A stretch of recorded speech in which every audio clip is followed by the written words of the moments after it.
Hi YouTube fans, hi BodyFire fans, it's James Haskell here. I know what you're thinking, I am in New York, just enjoying a bit of downtime in the Bank Cave. This is a place I come to relax. Now BodyFire is all about providing you guys with simple and easy nutritional advice and fitness advice and cut the crap and keep things really simple.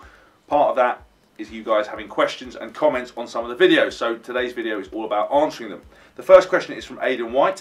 It says, what would be your suggestion for someone who is on a limited budget, bracket student, but wants to gain weight but still get good definition throughout? Well, you've answered three questions there, Aidan. Firstly, on a budget, actually eating clean and healthy, it doesn't have to be expensive. You can, be a little bit experimental, going to farmers markets, getting food from sort of cash and carry. So you've got maybe 20 chicken breasts, you're freezing them. That kind of stuff is really easy. And obviously, if you cook stuff up in a big batch, you can freeze it on the weekends and eat it throughout the week, saving you having to go out and spend more money. Now, I think the idea would be to choose one goal as opposed to trying to get bigger while being leaner. If you eat healthily and you train to get bigger, i.e. doing hypertrophy, increasing your volume of food, and you eat sensibly, you're going to get bigger, leaner as it is. There's not a miracle formula for trying to achieve both. I'm not a big believer of bulking up and then cutting down. Obviously, if you're a performance model and a fitness model, you will have a stage where you do get really big and then get unbelievably lean. But for the common person, you need to up your food intake, keep things simple, and you'll ultimately get lean and bigger. The next question is from Alfie Rafferty. What about if you need to lose body fat weight and still perform? Is timing of carbs the most important thing, or the amount of carbs being consumed?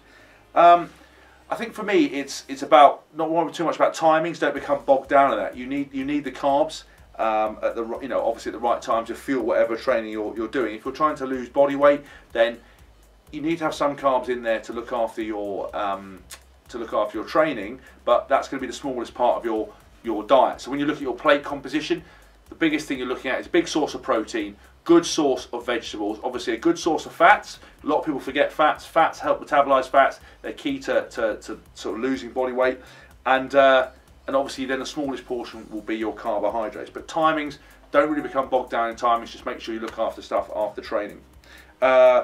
I've got someone from Rosie Posy Rosie, amazing name. How do you adapt your diet if you're injured and therefore not able to train as hard at all? Well, you've just got to take down the balance. You've got to monitor your situation. Obviously, if you're not training and you're being pretty sedentary, i.e. sitting on the sofa, not doing anything, being recover, then you want to cut down the amount of carbs that you're having.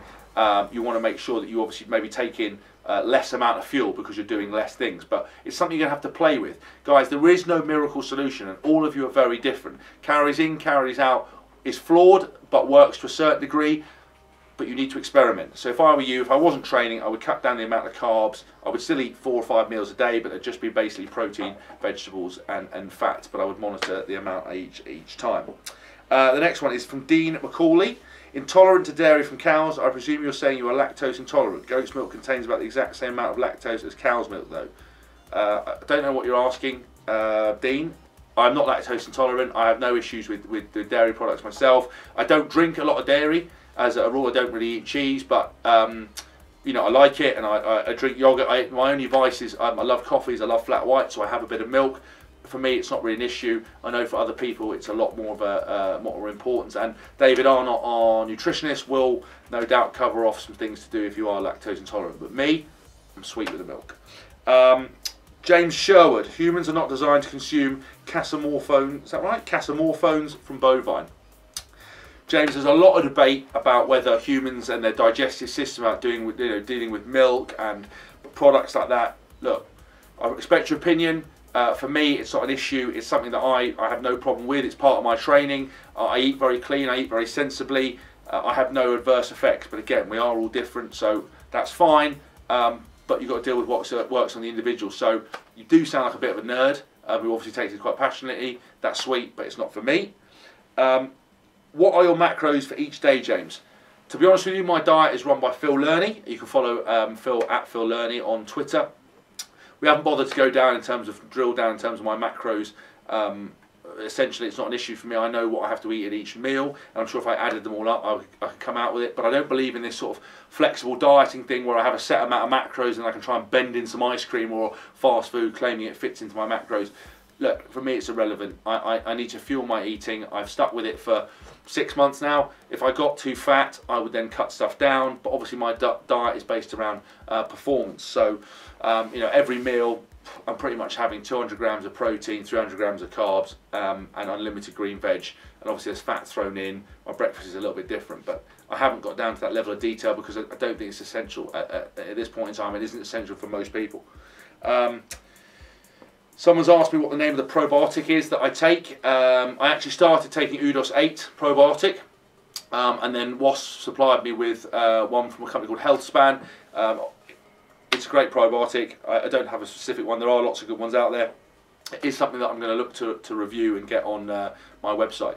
I hope that's answered your questions and you enjoy it. Please keep subscribing. Please keep commenting. Please keep submitting your questions. We will get back to you. Of course, if there's any crap banter, we will take you to the cleaners, but you know, that is a bit of a challenge. If you like this video, then please give us a banterous thumbs up. If you didn't like it, give us a fun police thumbs down. See you soon, subscribe, and we'll be back.